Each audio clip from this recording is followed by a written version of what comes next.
Il nous a paru important de transmettre des informations au territoire pour définir au mieux les zones et mieux comprendre les enjeux de développement des différentes filières ENR sur leur territoire. Ce webinaire-là vient dans un accompagnement plus global en fait du CML avec les intercommunalités auprès des communes, où il y aura un deuxième webinaire sur le photovoltaïque. Il y a des données qui vous sont transmises en fait sur les territoires pour justement mieux déterminer, mieux savoir quelles zones sont concernées chez vous, et puis des ateliers de concertation, enfin de discussion, des ateliers de travail sur vos territoires qui auront lieu en coordination avec les intercommunalités, et on fera une visite de parc éolien aussi courant novembre certainement. Donc là on vous enverra les invitations dès que la visite sera calée. Pour que vous puissiez venir voir en vrai ce qu'est un parc éolien. Donc, juste pour les petites règles entre guillemets du webinaire.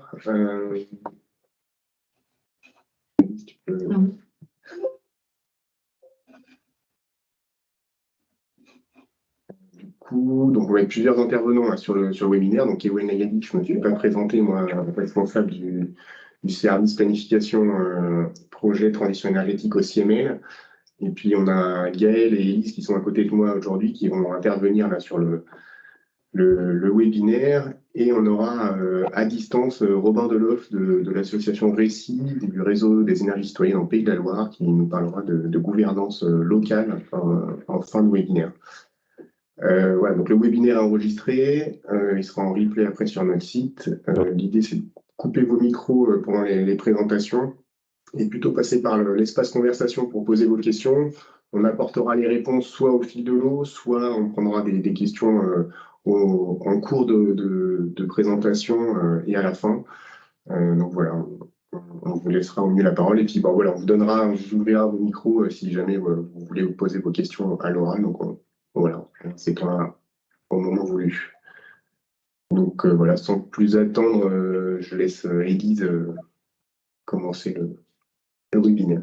Donc, sur le déroulé qu'on va vous présenter aujourd'hui, vous aurez d'abord un temps d'éléments, de contexte sur les énergies renouvelables en règle générale, puis on vous présentera la dynamique éolien sur le territoire du 49, le quiz interactif pour tester un peu vos connaissances sur l'éolien, et puis un dernier temps sur une présentation que vous devez déjà connaître pas mal, mais prendra un temps pour présenter la charte des ENR, des projets ENR à gouvernance locale, notamment avec Robin Deloff, dont parlait Ewen tout à l'heure. Donc, j'enchaîne directement sur la présentation des éléments de contexte. Un premier graphique juste pour vous présenter le mix énergétique actuel de la consommation d'énergie. Donc là, on identifie sur ce graphique que vous avez 25% d'électricité dans l'ensemble de ce mix énergétique et que le reste, ce sont en très grande partie des énergies fossiles, type charbon, produits pétroliers, gaz naturel, chaleur commercialisée, et, en partie.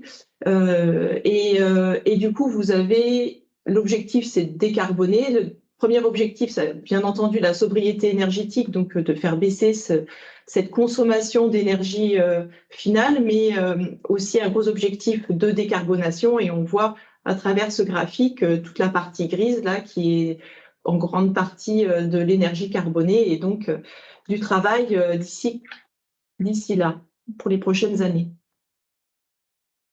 Et puis, pour entrer également sur la perspective qu'on souhaite se donner, notamment à l'horizon 2050, on a réalisé à travers différentes associations et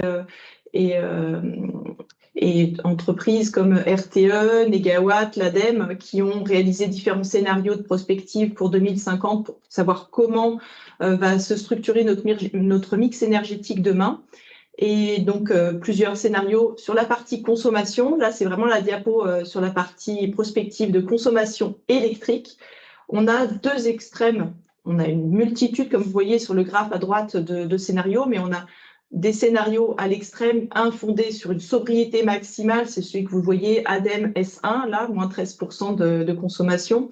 Et puis, à l'autre extrémité, des scénarios basés sur une technosolution, donc la technologie qui solutionne tous nos problèmes, donc avec beaucoup de consommation d'électricité. Et ce que nous enseignent ces scénarios sur les prospectives de consommation électrique, c'est qu'on a en moyenne, quand on fait le cumul de ces différents scénarios, 30% d'électricité consommée en plus à l'horizon 2050. Et donc, on constate qu'il y a une vraie nécessité de sécuriser notre approvisionnement, même dans un contexte de sobriété énergétique. Il va falloir sécuriser cet approvisionnement électrique. Et donc, en face, vous avez bien sûr les scénarios de prospective liés à la production électrique.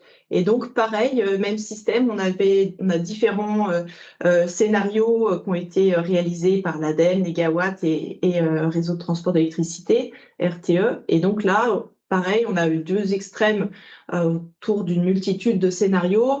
Un mix de production d'électricité 100% issu des énergies renouvelables. Donc ça a été éprouvé et ça fonctionne dans un contexte de sobriété maximale.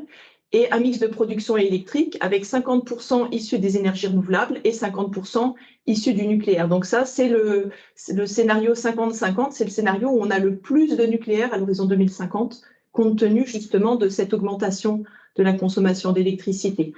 Ce que nous enseignent ces scénarios de production d'électrique, c'est qu'on va avoir, dans tous les cas, sur les deux extrêmes qu'on a, on va systématiquement avoir une production d'électricité issue des énergies renouvelables, donc à minima 50% de notre production d'électricité qui sera issue des énergies renouvelables.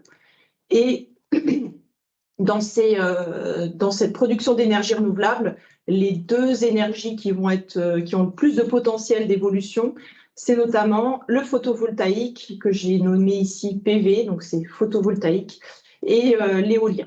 C'est celles qui vont avoir, compte tenu des autres énergies qui sont déjà pas mal développées, c'est celles qu'on va le plus pouvoir développer aujourd'hui d'ici 2050. Et juste un petit focus pour vous donner quelques ordres de grandeur sur notamment ces deux énergies-là, photovoltaïque et éolien. On fait un comparatif par rapport à une consommation d'électricité de 3000 ménages en moyenne, hors chauffage pour tout ce qui est chauffage fuel et autres, donc consommation pure d'électricité. Et donc, on a en équivalence une éolienne de 3 mégawatts qui souvent se réfère à des éoliennes 150 mètres de haut, mais aujourd'hui, on en met des plus hautes et des plus puissantes. Donc, une éolienne de 3 mégawatts, c'est équivalent à un parc photovoltaïque sur 7 hectares et il est équivalent également à 2500 toitures équipées de panneaux photovoltaïques. Et donc ça représente la consommation d'électricité de 3000 ménages, comme je disais tout à l'heure.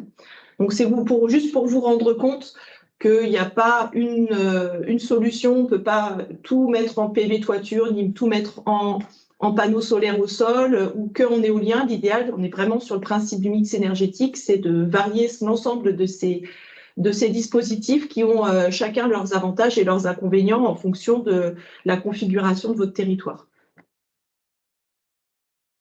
Je vais laisser la parole à Gaëlle qui va vous présenter la partie dynamique éolien local. Merci Lise. Donc en fait, on voulait vous faire un petit focus quand même sur le département, où est-ce qu'on en est. Donc aujourd'hui, on a 212 mégawatts d'installés répartis différemment sur le territoire en fonction des dynamiques locales et des potentialités des territoires. Ce qui correspond aujourd'hui à une production de 45 gigawattheures. Et si on la compare à la consommation électrique du département, cela représente un peu plus de 9% de la consommation électrique annuelle. Voilà, donc là, l'éolien vient effectivement apporter une première solution à notre consommation actuelle d'électricité. Et même si effectivement cette production est en augmentation, et là vous avez un petit graphique qui vous montre les projets qui sont aujourd'hui autorisés mais non construits, donc qui vont arriver dans les quelques années à venir, d'autres projets qui sont soit en recours ou en début d'instruction, et un certain nombre de projets là qui sont dans les tuyaux, mais voilà, qui ne sont pas encore sortis. On constate qu'effectivement, il y a encore une marge de progression assez importante pour pouvoir atteindre les objectifs qui sont fixés dans les plans climat. Donc, on vous a fait un cumul de tous les objectifs de production d'éolien sur le 49. Alors, petite exception pour Cholet-Agglomération qui n'a pas encore validé ses objectifs plan climat. Donc, les objectifs que vous voyez affichés pour 2030-2050 seront un peu rehaussés. Mais globalement, voilà, on a une production là qui arrive, qui est en cours et dans quelques années qui va venir compléter la production actuelle. On a donc identifié également à travers une étude des potentialités sur le Maine-et-Loire une soixantaine de zones pour lesquelles il n'y a pas encore eu d'études particulières. Donc, il reste encore du potentiel sur le département. Et donc, on va travailler avec les intercommunalités et vous communes dans le cadre de schéma directeur énergie renouvelable à développer une stratégie pour aller faire émerger de nouveaux projets. Et ce qu'on peut constater aussi, c'est qu'aujourd'hui, les 45 gigawattheures de production, globalement, ça représente, enfin, dans le paysage, aujourd'hui, le nombre de parcs éoliens devrait être multiplié par 3, globalement, pour atteindre les objectifs 2050. Voilà, donc c'est pour vous donner un peu un ordre d'idée de la dynamique du 49. Voilà, et donc, sans plus tarder, on souhaitait quelque chose d'un peu interactif. On pose quelques questions. Est-ce que, Voilà. Ewen, il y a des questions dans le chat? J'ai répondu à la première, mais n'hésitez pas, si vous voulez poser des questions, à lever la main ou à les poser dans la conversation. Puis on pourra essayer d'y répondre. On a un peu de temps là pour. Oui, et puis on prendra vraiment un grand temps à la fin pour les échanges. Donc peut-être effectivement, là dans la partie quiz, il va aussi y avoir des réponses à certaines questions que vous pouvez avoir en tête. Donc on souhaitait voilà, quelque chose d'un petit peu interactif. Alors, on va vous proposer des questions et je démarre par la première. Normalement, elle devrait s'afficher sur votre écran ou dans la partie peut-être conversation pour certains. On va voir. Voilà, normalement, ça apparaît sur votre écran. Est-ce que on vous laisse voter sur cette question test pour s'assurer que derrière, ça va fonctionner?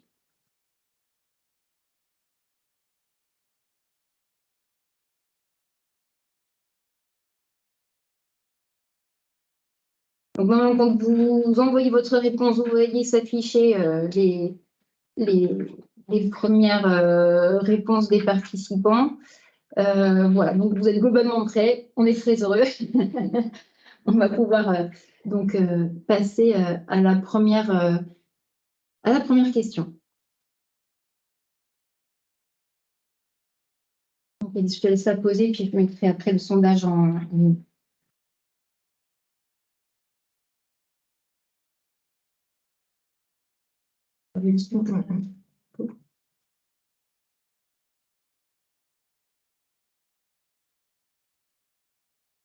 C'est parti. Première question, donc, quelle vitesse de vent est nécessaire pour faire fonctionner une éolienne? Donc, 3 réponses possibles. Il y en a une seule qui est juste. Petit 1 à partir de 10 km/h, petit 2 entre 10 et 90 km/h, petit 3 entre 20 et 110 km/h.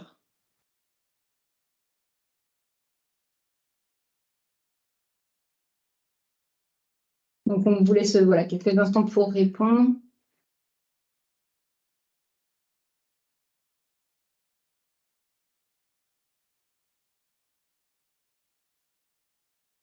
On dit quand c'est OK. Oui, donc là, effectivement, on a une grande majorité, les 2/3 de répondants, plutôt pour entre 10 et 90 km/h.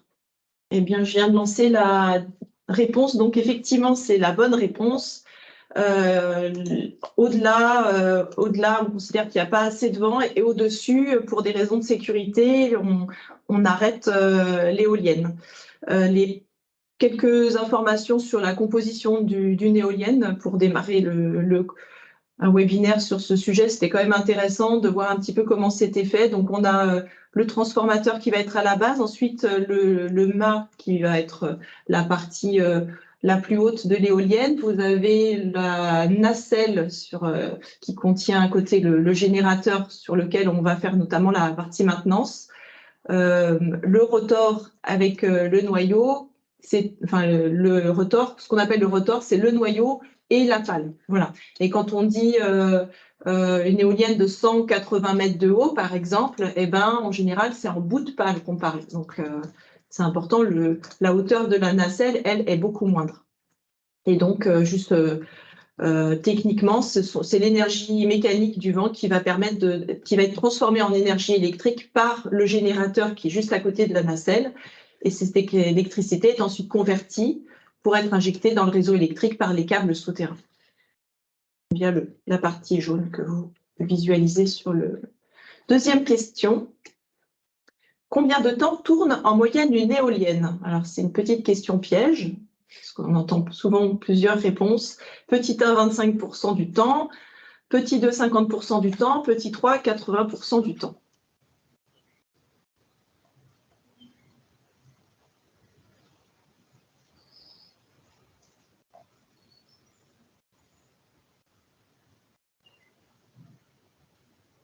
Ça a l'air d'être assez partagé, entre 50 et 80%. Ouais, c'est vraiment moitié-moitié. Je lance la réponse. Allez, on a combien à peu près? C'est bon? Eh bien, c'était une question piège parce que l'éolienne tourne réellement entre 75 et 95% du temps. Ça va dépendre effectivement de la région où elle se situe, de la quantité de vent. Donc, c'est une variation qui est à la fois à la journée, en fonction de la saison, en fonction de lieu géographique. Et souvent, on entend ce ratio de l'éolienne qui tourne 25% du temps. En fait, c'est un ratio mathématique, c'est-à-dire qu'on considère que si une éolienne de 3 MW tournait à pleine puissance, donc à 3 MW en permanence, alors tout condensé, ça ferait 25% du temps où elle tournerait sur une année à puissance maximale. Mais en réel, cette éolienne, elle va bien tourner entre 75 et 95% du temps. Le reste du temps, c'est soit de la maintenance, soit le vent qui est trop faible, comme on a vu avec la question précédente. Question suivante. Combien de temps faut-il pour qu'une éolienne ait produit la quantité d'énergie nécessaire à sa fabrication? 1 an, petit 2, 2 ans, petit 3, 4 ans.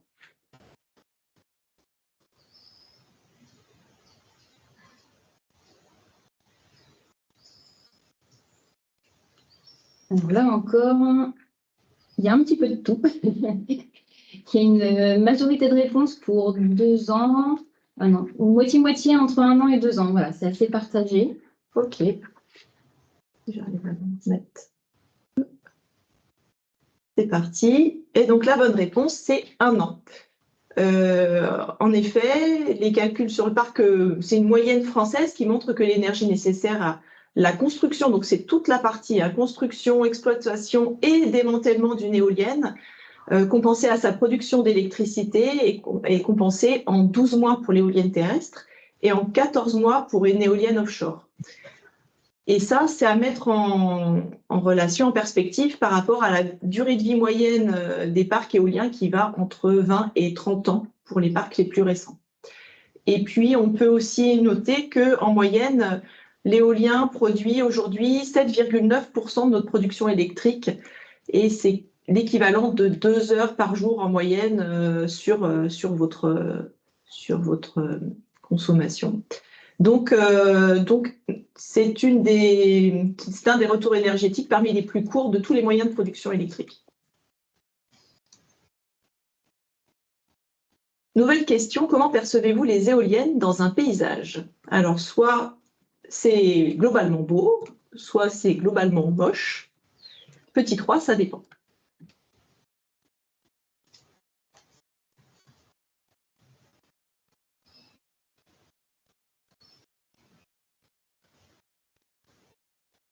C'est anonyme, hein, vous pouvez répondre. Vous voyez bien que c'est forcément subjectif, cette question-là. Il n'y a pas de bonne réponse. Bon, on a les 2 tiers, ça dépend, 1 tiers plutôt beau, et puis 10% où c'est vraiment moche. C'est très consensuel. Donc ça, c'est quelques images un peu rigolotes pour dire que effectivement, le paysage, il évolue dans le temps. Donc, au moment où on a installé tout ce qui était pylône électrique, ça fait aussi beaucoup débat sur la façon dont ces pylônes s'intégraient dans le paysage. On considérait que c'était très moche et on peut aussi le considérer aujourd'hui. Il n'empêche que cette production d'électrique fournie par les pylônes, aujourd'hui, on aurait du mal à s'en passer. Voilà, donc juste pour dire que les paysages évoluent, on a une implication du paysage, l'homme a un impact sur le paysage qui de toute façon est forcé à travers l'industrie, l'exploitation agricole et toutes les installations type électrique qu'on voit également.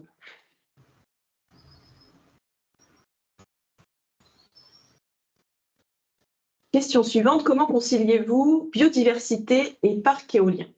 Concilier, biodiversité et parc éolien. Petit 1, il n'y a pas de solution. Petit 2, en sélectionnant attentivement les sites. Et petit 3, en installant des technologies adaptées type bridage et effarouchement. Là, c'est une question à choix multiples. Donc, vous avez plusieurs réponses possibles. En sélectionner qu'une, je crois bien. Ah, luxe, ouais. Eh ben, c'est pas grave.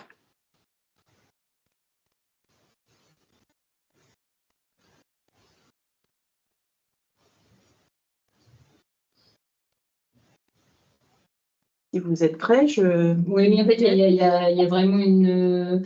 voilà, ça c'est 2 tiers en sélectionnant attentivement les sites, donc c'est peut-être celle qui ressort en priorité. Et puis, dans un second temps, en installant des dispositifs de bridage ou autres.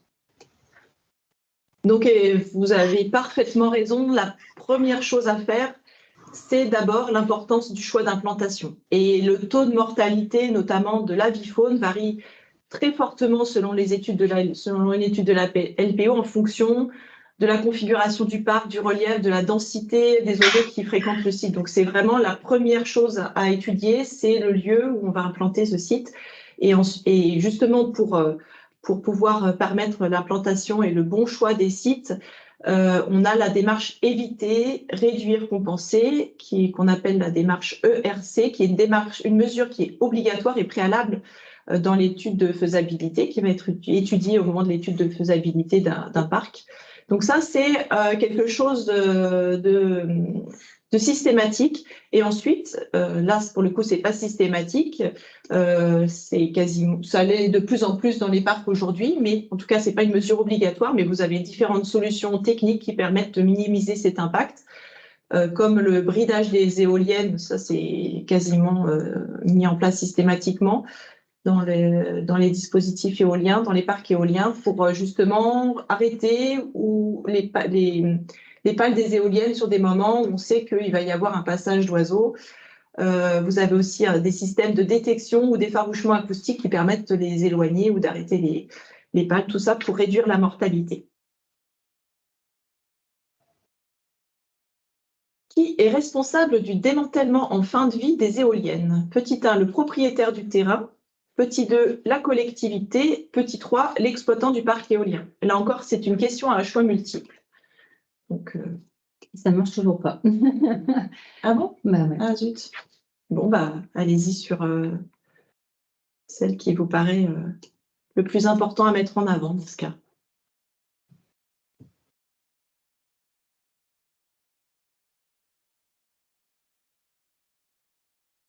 Non, c'est pas une question à choix multiple, celle-ci. Non, c'est moi qui ai dit une bêtise. C'est pas une question à choix multiple. Vous avez une bonne réponse. Pardon. Je confonds avec une question qui vient après. Bon, là, on a quasi majorité sur l'exploitant du parc éolien. Parfait. Donc, effectivement, souvent, on entend parler de l'exploitant qui est responsable du démantèlement.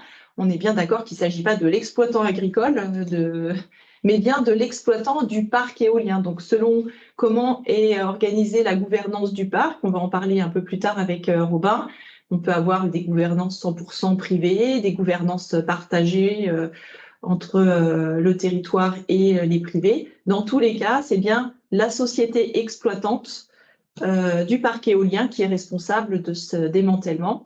Il y a effectivement des garanties qui sont là pour s'assurer en cas de défaillance de l'exploitant, de s'assurer qu'il y ait une enveloppe pour démanteler le parc en fin de vie, mais ces garanties, elles viennent là qu'en cas de problème, quoi. Dans tous les cas, si l'enveloppe enfin, l'exploitant est responsable de ce démantèlement et en aucun cas la collectivité ni l'exploitant, le propriétaire du terrain. Nouvelle question. Quel pourcentage du poids de l'éolienne est recyclable?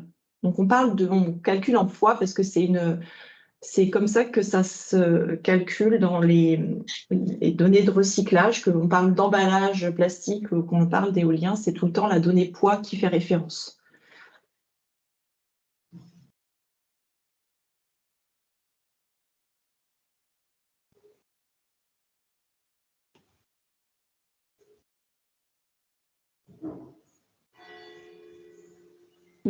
Alors oui, donc on est à peu près aux 2/3 à plus de 90% et un tiers pour plutôt entre 80 et 90. Okay. On a quelques réponses en dessous de 80, mais voilà, une grosse majorité, la moitié. Maintenant, là, ça change. Il y a encore des réponses qui ont évolué. Donc 50% des répondants plutôt à plus de 90%. Eh ben, là encore, vous avez juste, donc 93 à 98% du poids d'une éolienne terrestre est recyclable. Donc, comment est composée l'éolienne? On a 90% d'acier et de béton. Donc là, ça, c'est quelque chose qui se recycle sans difficulté.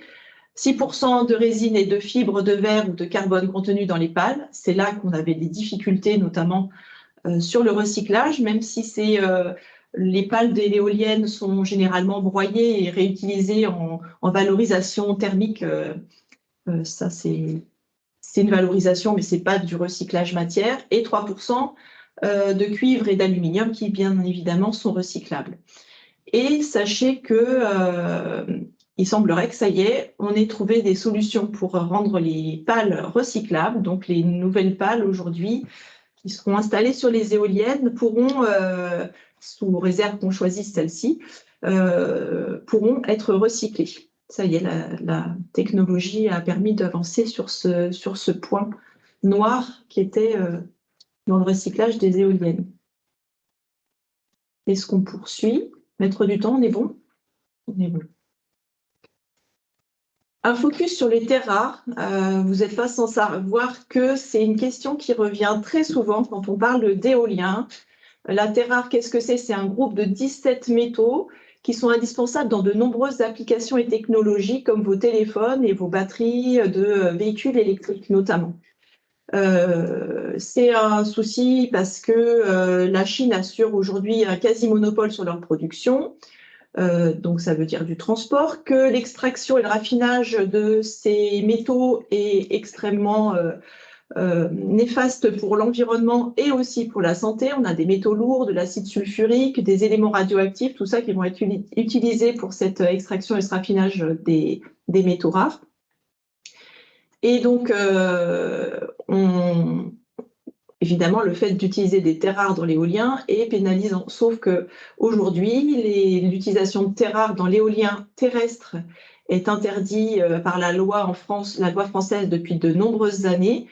On sait, après études, qu'il nous reste à peu près 3% du parc actuel de nos éoliennes terrestres qui contiennent encore des terres rares et que toutes les éoliennes qui sont installées, les parcs éoliens qui sont installés depuis plusieurs années, aujourd'hui, ne contiennent pas de terres rares. Donc, vous en avez encore par contre dans les éoliennes offshore parce que ça permet de synchroniser l'éolienne plus facilement. Et comme les éoliennes offshore sont plus difficiles à entretenir pour des facilités de maintenance, on continue d'utiliser ces terres rares. Mais là encore, la technologie essaye de faire avancer tout ça pour faire en sorte que dans les éoliennes offshore, on soit en capacité de s'en dégager également. Donc, si vous entendez que les éoliennes contiennent des terres rares, sachez que c'est une fake news, en tout cas pour le Maine-et-Loire.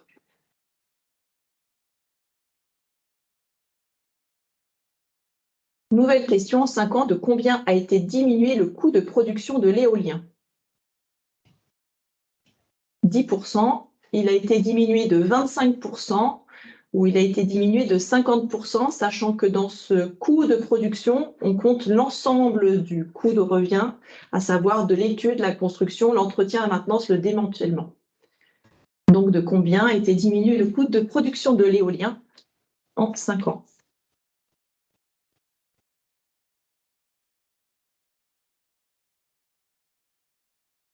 Là, on rentre dans du technique, hein. Vous avez le droit de vous tromper, évidemment. Tu me dis Moi, c'est à peu près 50-50, entre 25% et 50%, donc moitié moins en 5 ans. Ok, bah, là encore, hein, vous êtes pas mal. Donc, 25% de baisse sur ces 5 dernières années. On est aujourd'hui autour de 60 € par mégawattheure. Et la baisse se poursuit. Enfin, ça, c'était des données qu'on avait avant le problème en Ukraine. Aujourd'hui, ça stagne en tout cas. Et donc, l'éolien est aujourd'hui, après le photovoltaïque au sol, l'électricité la moins chère à produire. Donc, ça, c'est vraiment important à noter. Et comme je disais tout à l'heure, ce montant tient bien compte de l'ensemble des coûts depuis l'achat de l'éolienne et même les parties études, même si ce n'est pas la partie qui coûte la plus chère, jusqu'au démantèlement en fin de vie, après une vingtaine d'années de fonctionnement. Et un petit focus sur le tarif d'achat d'électricité, parce que c'est quelque chose qu'on entend souvent, que l'éolien coûte cher, il y a des subventions de l'État.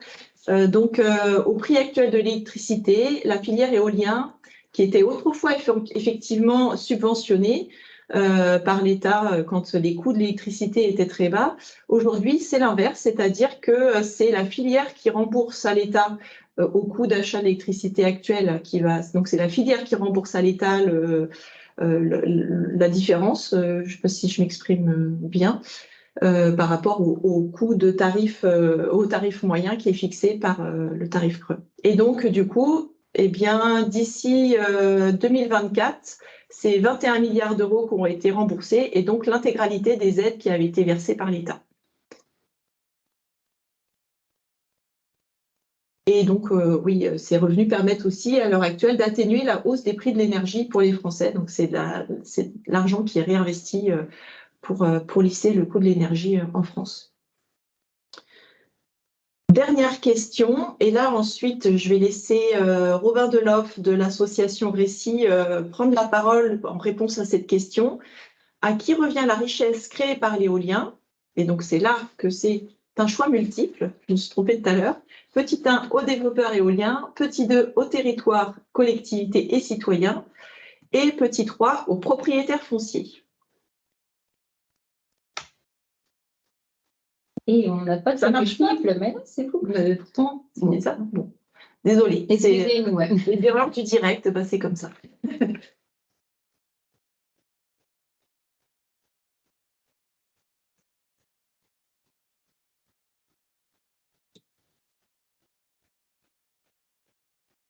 Lance les réponses. Donc, oui, on a une majorité sur plutôt territoire, collectivité et citoyens. Et puis après, c'est partagé entre développeurs éoliens et propriétaires fonciers. Ok. Eh bien, Robin, oui. si tu Bonjour veux à prendre la toutes parole, et à tous. Oui, donc c'est bon. Ok, je te laisse la parole, Robin. Ouais, vous m'entendez bien?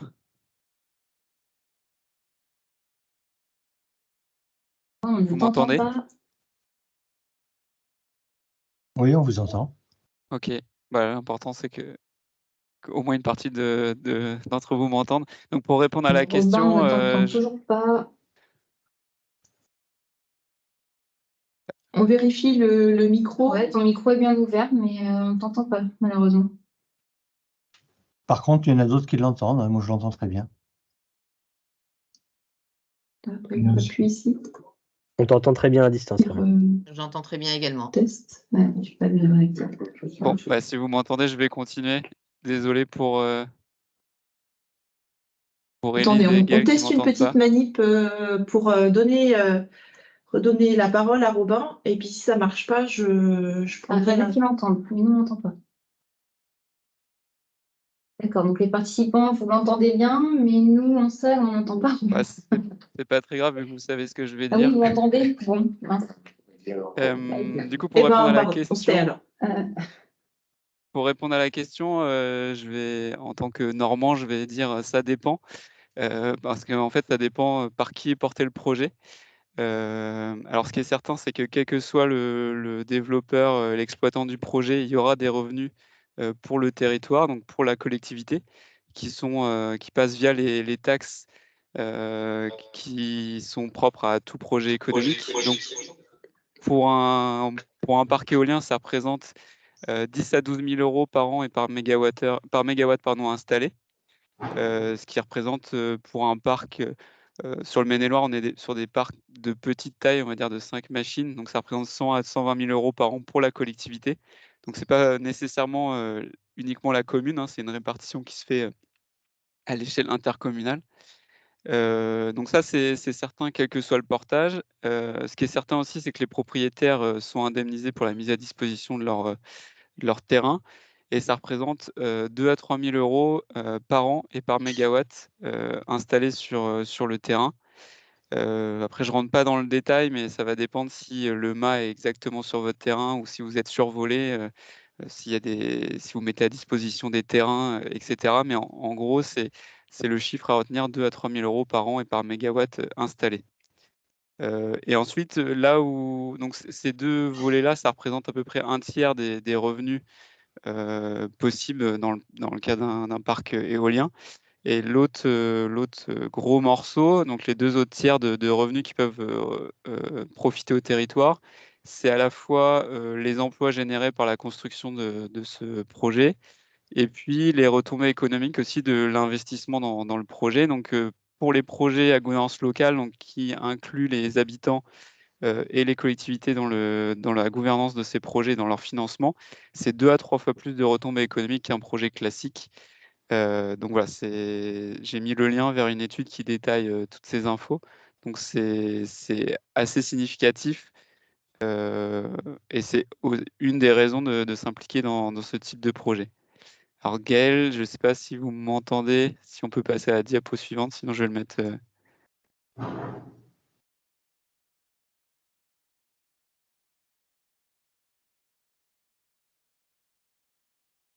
Pour les autres, c'est toujours bon. Euh, Et donc, je voulais juste faire une parenthèse sur, on entend plusieurs termes pour parler de ce type de projet. Donc, on entend parler de projet participatif ou de projet citoyen. Donc, il y a quand même une différence fondamentale entre les deux. Un projet citoyen, donc on dit citoyen, mais ça inclut aussi les collectivités. On investit dans le capital de la société qui gère le projet. Et ce qui fait qu'en tant qu'actionnaire, on a aussi un poids dans la gouvernance et du coup, on intervient à chaque phase du développement dans les choix de l'implantation des machines, du choix des machines, dans le choix aussi de la concertation qui sera faite autour du projet, etc. Donc, il y a quand même un accès à la gouvernance du projet.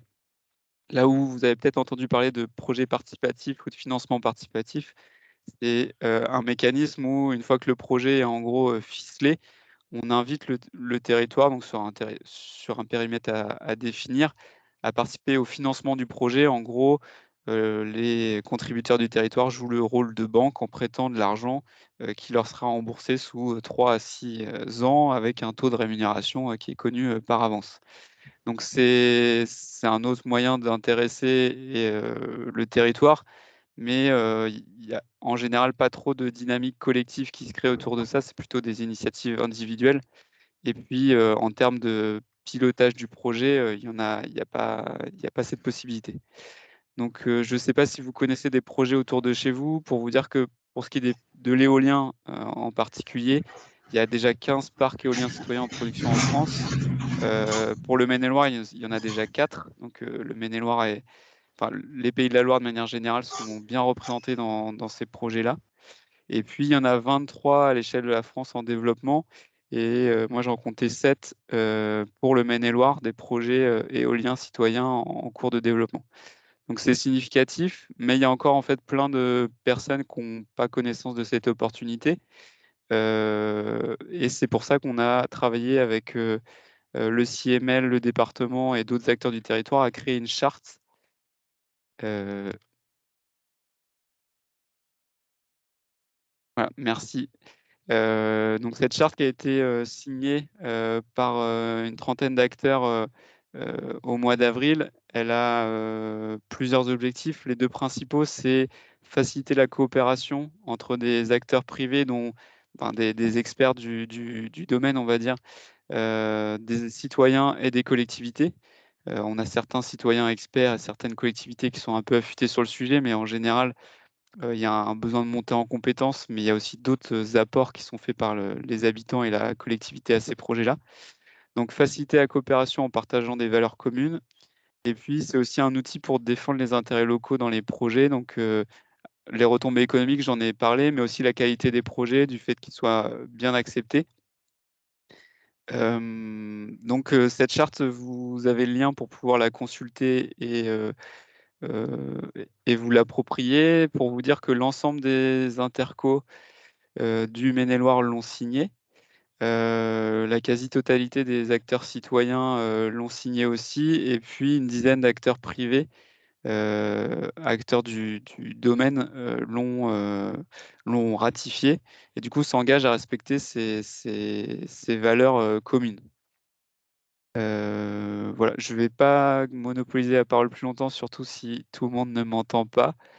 Juste pour vous dire, j'ai pas présenté plus que ça Récit, donc pour vous dire qu'on est un réseau, une association qui fédère une centaine d'acteurs sur les Pays de la Loire pour faciliter ce type de projet. Donc si vous avez envie de vous lancer dans l'aventure, que vous avez des opportunités sur votre territoire ou que vous avez des questions par rapport à ça, n'hésitez pas à me solliciter. J'en ai fini.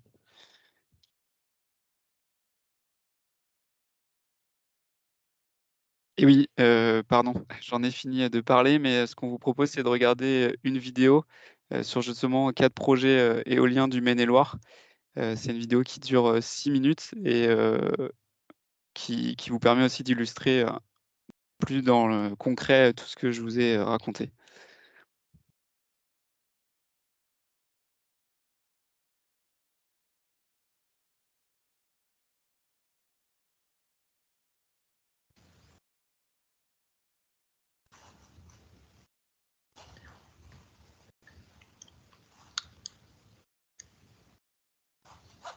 Ouais.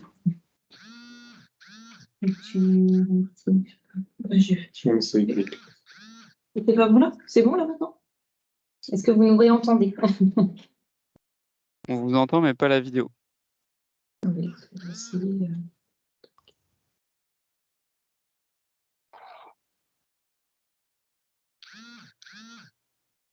mon micro. Non, c'était bon tout à l'heure. C'est bon, activé. Normalement, c'est bon, j'ai le son. Vas-y, mets la vidéo.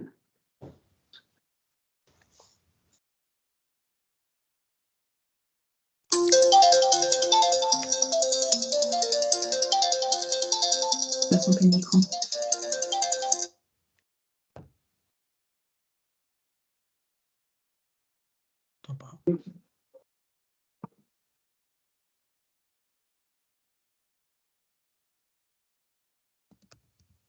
Le projet éolien, moi je me suis dit, oui, c'est quelque chose, j'y connais rien, j'ai envie d'apprendre et de fédérer du monde autour de moi pour ce projet, parce que ça me paraît important. C'est vraiment le côté citoyen qui m'a fait rentrer dans ce groupe.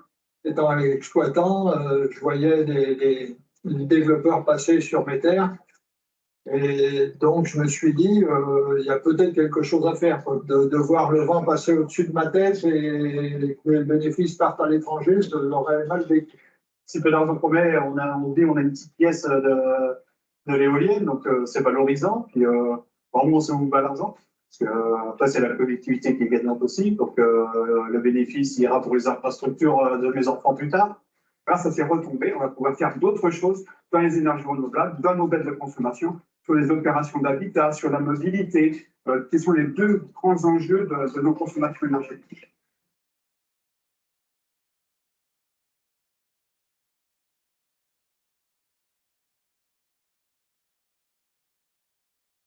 Motivation première, c'était d'investir dans un projet participatif mené par des citoyens du territoire qui habitent à côté de chez moi.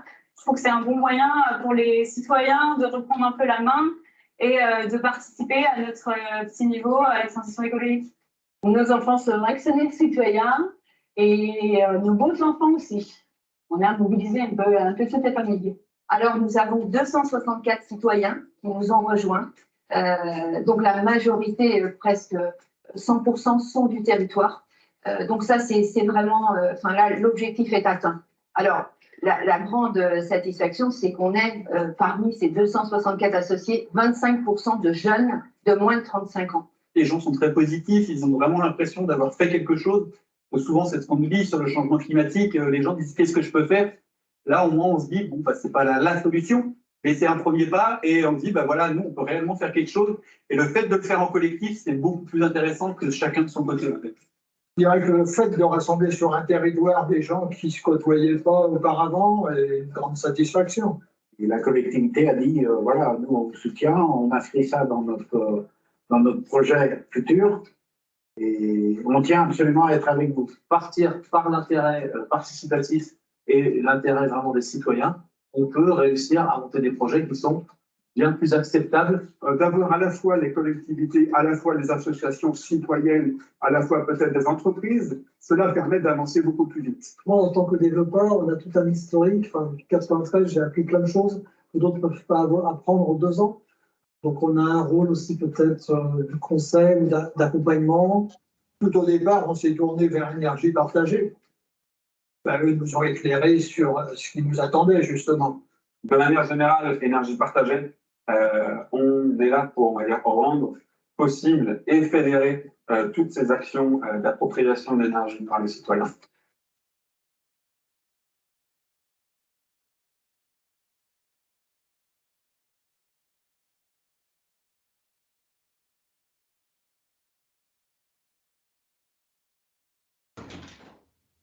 Ministère de l'électricité, une particularité, c'est une électricité 100% renouvelable et autant que possible issue de parcs de production d'énergie citoyenne.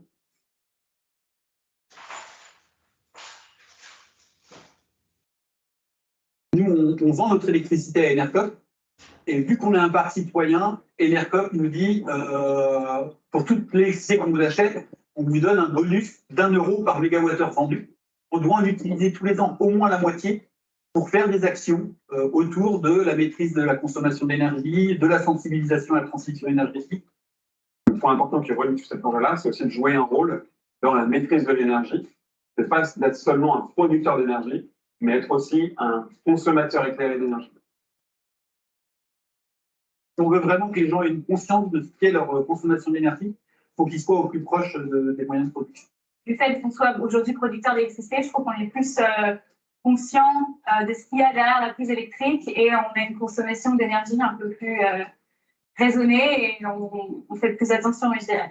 Les territoires existent au travers des gens qui y habitent et c'est à nous de les faire vivre et c'est à nous de les faire avancer.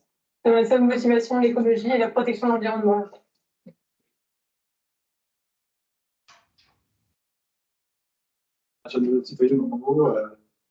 Collaborative. Collectif. Sensibilisation à l'énergie renouvelable. Ici, ça peut faire qu'un mot. Une épargne différente pour les gens. L'engagement citoyen local. Avenir radieux. Je dirais audace, parce qu'il faut quand même que certaines personnes aient d'audace pour le lancer. Ce qu'on a fait, tout le monde peut le faire en fait. Il faut y croire, il faut avoir un bon groupe. Il ne faut pas qu'on se dise que c'est exceptionnel, que c'est arrivé comme ça. Je pense que n'importe où en France, un groupe qui se retrouve, qui se donne les moyens, peut faire la même chose. Les compétences sont nées au fur et à mesure. Hein. C'est une belle aventure et que je conseillerais à ceux qui ont envie de y aller et que même si au départ on se dit je ne vois pas trop ce que je vais apporter, finalement tout le monde a sa place. Quoi.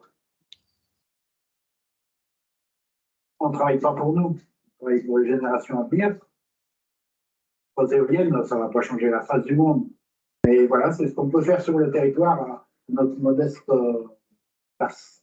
Si on se promène et qu'on passe près d'éoliennes avec nos petits-enfants, et ils nous disent elles sont à nous celles-là, ou qui nous disent elles sont où les nôtres. Et en fait, il y a une notion de transmission d'avenir.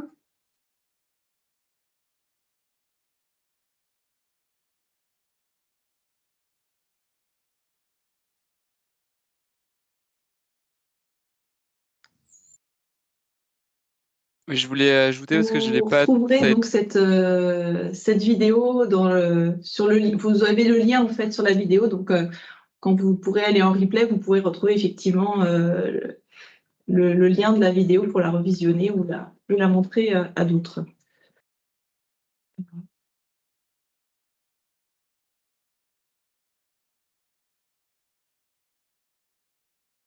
Voilà. Du coup, est-ce qu'on a possibilité d'ouvrir les micros? Oui, mais je pense que vous pouvez le faire directement.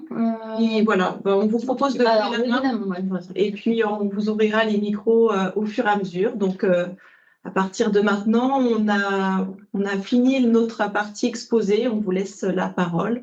Juste pour information, vous avez mes contacts ici pour avoir plus d'informations sur les projets à mener sur vos territoires. J'ai pas présenté le réseau générateur parce que c'était pas forcément l'objet de cette réunion, mais le réseau générateur, c'est le réseau qui est là justement pour accompagner les conseillers, les collectivités dans les territoires sur leurs projets, du moins à l'émergence des projets. Et donc sur le Maine-et-Loire, c'est moi-même qui suis la génératrice, et donc vous retrouvez mes contacts ici. Voilà, à vous la parole. Donc, vous levez la main et puis on vous ouvrira les micros pour les questions. Ou peut-être dans le chat, Wen, s'il y avait eu quelques questions remontées. Enfin, si on a une question, combien de temps moyen pour la réalisation d'un projet éolien dans la phase émergence et jusqu'à la réalisation en moyenne? Combien de temps ça prend en fait de monter un projet et d'arriver à l'inauguration? Je dirais, c'est vraiment variable d'un projet à un autre, mais on parle de 10 à 15 ans selon la quantité de recours qu'il peut y avoir. Tu confirmes, Robin? J'aurais été plus optimiste, moi j'aurais dit 7 à 10 ans. Et surtout avec la loi d'accélération, il y a quand même le mot accélération dans la loi, donc on peut espérer qu'il y aura une amélioration de ce côté-là.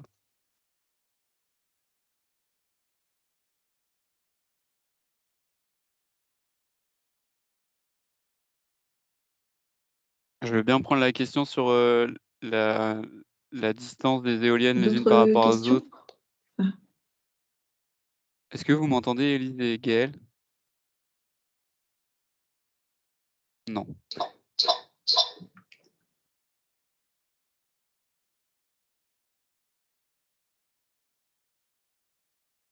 Eh bien, si vous avez d'autres questions.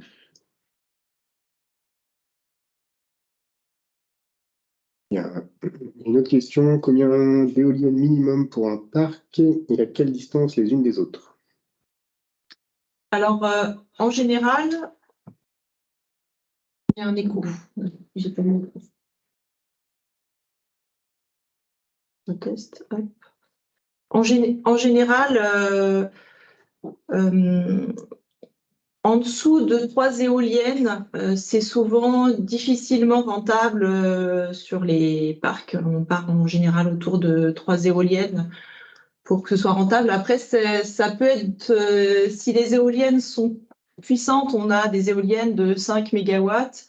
Des fois, ça peut être rentable à partir de 2 éoliennes, mais ces éoliennes de 5 mégawatts sont souvent plus hautes et donc on va être limité techniquement par l'aéronautique, ce qui fait que sur le Maine-et-Loire, la plupart du temps, on est quand même sur des éoliennes entre 150 et 180 en bout de pale, ce qui fait que c'est des éoliennes de 3 à 4 mégawatts et donc la rentabilité d'un parc arrive autour de 3 éoliennes. La distance... Alors, je crois que c'est passé de 400 à 500 mètres entre les éoliennes. Enfin, voilà. Mais ça va dépendre aussi de la hauteur. Donc ça, c'est vraiment à étudier pour chaque zone. Chaque zone potentielle, en fonction de sa configuration, va pouvoir accepter plus ou moins d'éoliennes. Et puis après, en fonction des projets, on peut partir de 6, on n'arrive qu'à 5 ou 4. En fonction de l'orientation qu'on peut aussi optimiser avec les vents. Voilà. Donc, c'est vraiment du cas par cas. Mais comme tu dis, voilà, à partir de 3... Et puis sur notre territoire, c'est vrai que c'est souvent des petits espaces, des petites zones potentielles, ce qui fait qu'on a On a peu de grands parcs, on n'a pas des très grands parcs comme dans le nord de la France, mais nos grands parcs, c'est 6, 7 éoliennes, 8 éoliennes, voilà. Mais on tourne souvent plus autour de 3-4 éoliennes. Alors, une autre question, c'était les premiers parcs éoliens ont quel âge et quels sont ceux en démantèlement en France? Est-ce qu'on peut remettre des éoliennes sur les anciens sites éoliens? Donc là, Robin a donné une première réponse, c'était que les premiers parcs en France ont été installés au début des années 2000 et il y en a qui fonctionnent encore. Puis il y a la question peut-être du repowering derrière. Alors, la question sur le repowering, tu peux la redire, s'il te plaît? En fait, est-ce qu'on peut remettre des éoliennes sur les anciens sites éoliens? Donc, c'est même, l'évolution de la réglementation peut faire que certains sites ont été validés à un moment et puis pourraient ne pas l'être. Mais bon, ça, c'est vraiment étudié au cas par cas. En règle générale, le repowering, c'est justement le fait de remettre des éoliennes à la place des anciennes éoliennes. Ça nécessite de lancer une nouvelle demande d'autorisation, de nouvelles études. Donc, c'est le temps de repowering est plus court que le temps de création d'un parc, mais bon, il y a quand même un temps incompressible pour refaire les études. Et puis, la plupart du temps, on est dans l'obligation d'enlever la structure parce que les nouvelles éoliennes vont avoir des puissances différentes, des hauteurs différentes. Donc, voilà, il faut enlever le nouveau parc avec la base béton, etc. et remettre une nouvelle installation en partant de zéro, quoi. Est-ce que ça répond à la question?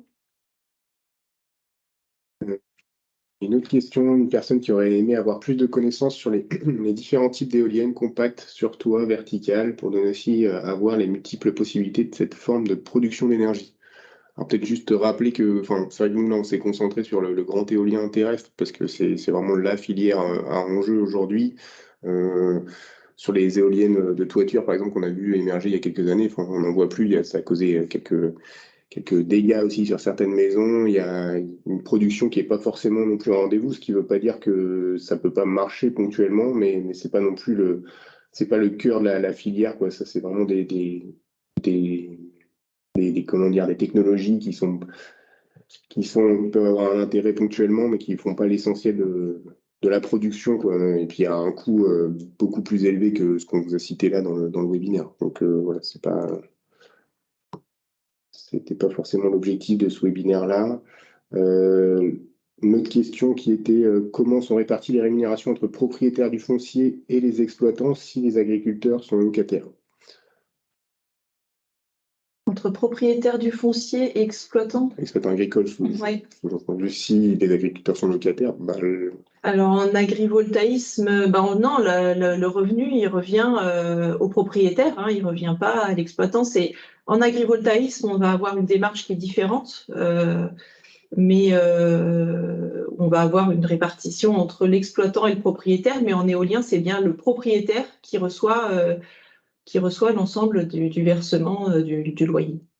Alors, Robin complète la réponse. Robin Deloff dit qu'il y a parfois des arrangements, à la discrétion des propriétaires, des exploitants, mais que des fois ça peut être 50-50. Voilà, juste pour clarifier, quand on parle d'exploitants, je parlais de. Bon, ils m'entendent toujours. Quand je parlais d'exploitant, je parlais de l'exploitant des terrains, donc le fermier.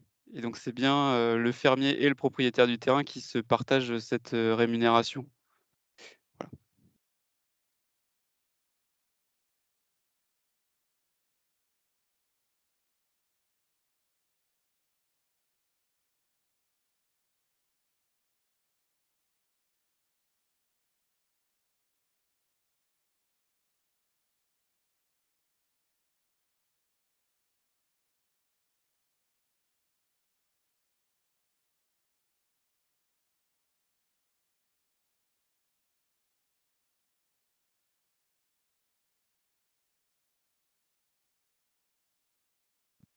Pardon, excusez-nous, du coup, petit problème de son, là, on n'entend pas forcément vos interventions à l'extérieur, mais du coup, on va finir les questions qu'il y avait dans le chat, là, et puis après, j'ai vu qu'il y avait des personnes qui levaient la main. Une question sur les distances par rapport aux zones d'habitation. Eh bien, Romain vient de répondre, c'est 500 mètres. 500 mètres des habitations. C'est juste ça? Donc c'est ça déjà, c'est le premier critère qui va permettre de sélectionner l'espace potentiel. Si je vais donner la parole. Alors, la personne. Merci, madame. Madame Danjou. Je ne sais pas si vous m'entendez. C'est bon, normalement. J'ai refait l'inverse.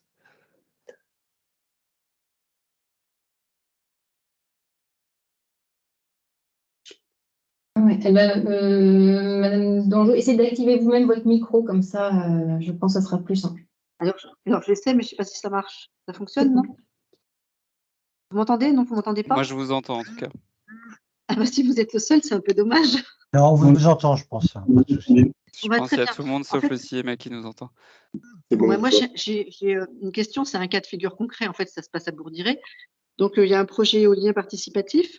Je voulais savoir, en fait, en tant que structure comme le CIEMEL, le département, enfin, les collectivités, qu'est-ce que vous envisagez comme compensation financière pour, en fait, des citoyens qui sont déjà installés sur le terrain, qui ont développé un petit modèle économique, leur chambre d'hôte, et qui auront un champ éolien à 500 mètres de leur chambre d'hôte.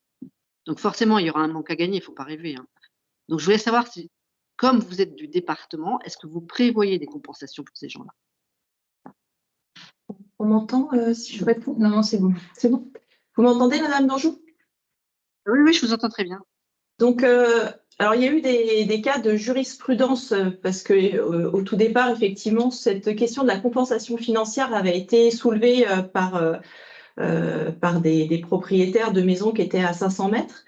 Donc, il y a eu des premières expériences de développeurs qui ont versé des compensations à ces propriétaires qui n'étaient pas propriétaires d'un terrain ou situé à un parc éolien, mais qui étaient dans les 500 et entre 500 et 1 km.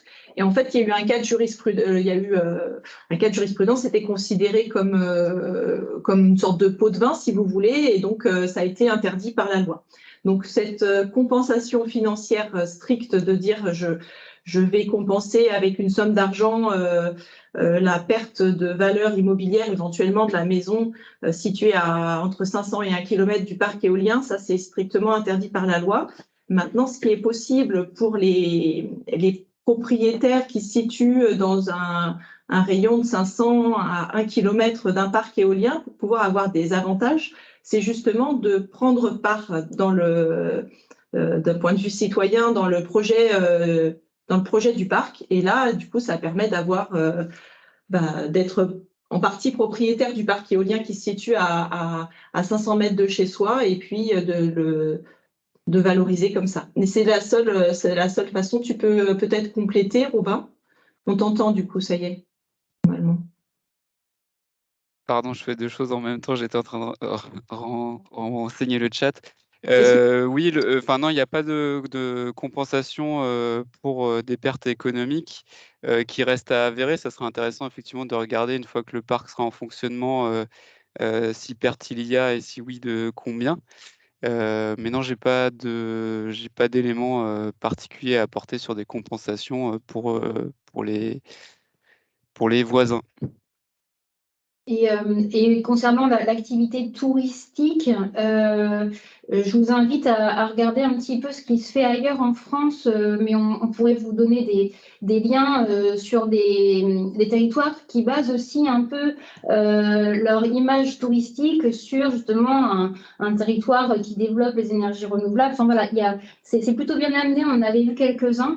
Donc, ça peut donner aussi des idées, en fait, de ne pas le prendre comme vraiment une verrue ou quelque chose qui serait antinomique avec l'activité touristique, mais voilà, comme aussi des fois une opportunité. Enfin, en tout cas, certains territoires, pas forcément en Maine-et-Loire pour l'instant, mais d'autres territoires l'ont fait et l'ont travaillé d'une certaine manière.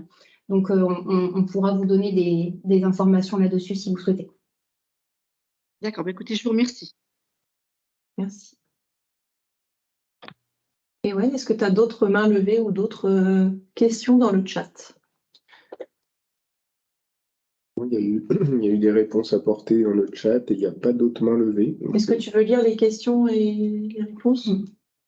Il y avait une question sur la partie indemnité par rapport par rapport à l'exploitant agricole, en fait, sur la compensation liée à la perte de production. Du coup, là, il y a une réponse qui a été apportée de dire qu'au final, il n'y a pas de... Bon, déjà, il y a une perte de surface d'exploitation qui est très, très faible, hein, et que du coup, c'était largement compensé par les indemnités perçues. Et une question qui vient d'arriver sur la distance des élevages. À quelle distance, en fait, d'élevage bovin, notamment, pouvons-nous implanter des éoliennes? Et alors là, si je ne me trompe pas, il n'y a pas de distance réglementaire. Non, parce que sur la vidéo, on peut voir qu'il y a les vaches qui pâturent au bas des éoliennes, donc il n'y a pas de distance. Oui, et puis on était hier sur le parc de Vezin. Enfin, voilà, on a les vaches voilà, qui pâturent pas au pied, mais vraiment à quelques mètres sur une autre parcelle. Enfin, donc aujourd'hui, dans la réglementation, il n'y a pas de distance minimale. Et si la question, c'est de savoir si c'est pour préserver le cheptel, il y a plein de mesures aujourd'hui par rapport aux problèmes qu'il y a eu dans le 44 sur les élevages. Aujourd'hui, on sait trouver des solutions pour éviter que ces mortalités d'élevage se reproduisent. Donc, il y a des tests... il y a des tests électriques en amont de l'installation du parc éolien pour vérifier que l'installation électrique est bien mise à la terre et qu'il n'y a pas de défaut. Ensuite, un test une fois que l'installation et le parc éolien est mis en service. Enfin voilà, tout ça, il y a eu effectivement de mauvaises expériences sur le département du 44 notamment. C'est quelque chose qui a beaucoup servi pour aller de l'avant et puis pour que les propriétaires exploitants de parcs éoliens soient en capacité d'assurer la sécurité du cheptel. Mais pour compléter, c'est pas lié aux éoliennes, c'est vraiment lié à l'installation électrique. C'est ça. C'est vraiment le sujet, quoi.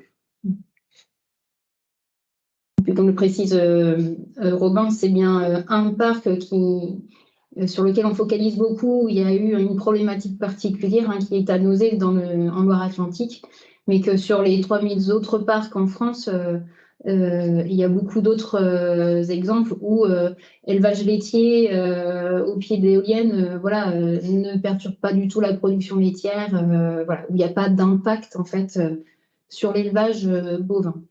En tout cas, le cas de Nozay a vraiment servi à faire avancer le sujet là-dessus et du coup, il y a une particulièrement grande vigilance dans les pays de la Loire sur cette question de l'élevage. Donc, soyez rassurés, il y a des solutions. S'il y a d'autres questions, Sur la NPO, il y a une question. Ah oui, alors la NPO, écoutez, très intéressant parce qu'en fait, lorsqu'on travaille sur des stratégies de développement de l'éolien et donc avec les études des zones potentielles que l'on amène, que l'on propose à voir aux élus, en fait, on a travaillé, nous, CIEMEL, en amont avec la LPO et on apporte aussi, donc avant que les projets ne s'entament, des données sur la partie plutôt biodiversité locale, sur ces zones potentielles, pour avoir aussi des éléments d'aide à la décision, pour savoir si vraiment il y a des choses très, très contraignantes en termes de biodiversité sur ces zones. Et c'est vrai que la LPO a été aussi très intéressée pour faire ce travail en amont, vraiment bien en amont, puisque en fait, ils sont souvent sollicités trop tardivement quand il y a les enquêtes publiques et comme il y en a beaucoup, ils ne peuvent pas être partout. Donc voilà, on a fait vraiment un travail, on est encore en cours sur certains territoires pour amener ces éléments qui vont aider à choisir les meilleures implantations de parcs. Et pour répondre sur la question, plutôt contre, nous, les interlocuteurs qu'on a au niveau de la LPO sont plutôt constructifs sur le sujet. Après, c'est toute une question de compromis et puis d'espèces qui sont plus ou moins sensibles en fait à l'éolien. Et du coup, c'est ça qu'il faut faire attention là-dessus au moment où on choisit nos zones, comme ça a été dit dans le webinaire, et sur le fonctionnement des éoliennes après. Et la question qui est sur comment déterminer les emplacements éoliens, en fait, là-bas, c'est très cartographique. Les développeurs font pareil.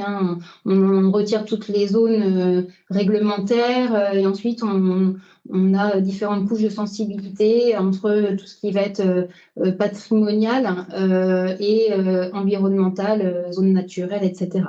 Et donc, voilà, nous, on a travaillé plutôt en essayant, avec la LPO, de définir des espaces qui seraient très, très contraignants, moyennement contraignants et peu contraignants. Donc, on a une gradation un peu des contraintes sur les différents sites. Mais globalement, en fait, on enlève tout ce qui est réglementairement pas possible et il va nous rester des espaces avec plus ou moins de contraintes. Très bien, écoutez, on va peut-être clôturer ici s'il n'y a pas d'autres questions. On a tenu le timing, on s'était donné 1 heure et puis 15 minutes de questions, donc c'est parfait. Nous vous transmettrons le lien du replay et aussi vos intercommunalités pourront le rediffuser plus largement. Il sera sur le site du CIEMEL.